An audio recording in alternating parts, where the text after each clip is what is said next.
éléments. D'abord, renforcer la capacité d'exportation de nos PME surtout. Ensuite, profiter d'un environnement des affaires qui est très, comme les Américains le disent, conduisif. Ce que le gouvernement fait en mettant en place des mécanismes adaptés. Essayer de jouer un peu sur ce qu'on appelle la souveraineté nationale pour produire localement, pour pouvoir exporter. Je pense que c'est la clé du problème.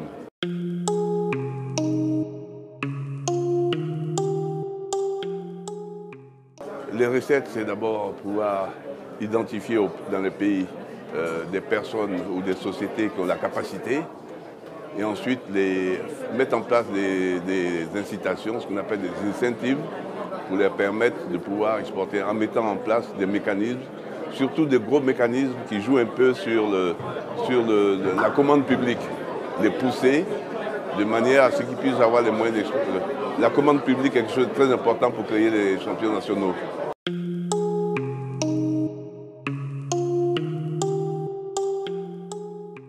C'est une opportunité crédible. Je pense que tous les mécanismes ont été mis en place avec tous les pays qui ont souscrit. C'est quelque chose de fiable. Ce qui n'existait pas, ça ne peut qu'en créant un environnement favorable, ça ne peut que permettre à nos pays d'exporter dans la sous-région, surtout les PME.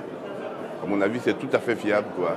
Et l'essentiel maintenant, c'est se focaliser sur l'African Continental Free Trade Agreement pour plus exporter sur l'Afrique, pour tenir compte vraiment de ce mécanisme qui a été mis en place.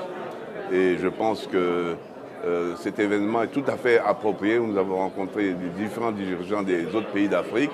Je pense que c'est un levier qui va nous permettre d'augmenter nos exportations dans la sous-région.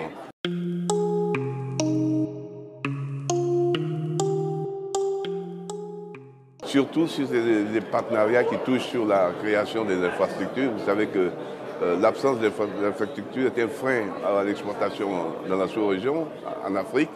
Je pense en favorisant dans les partenariats avec les organismes locaux pour la création des infrastructures, ça ne peut qu'aider à renforcer notre contribution à la création du Continental Free Trade Agreement.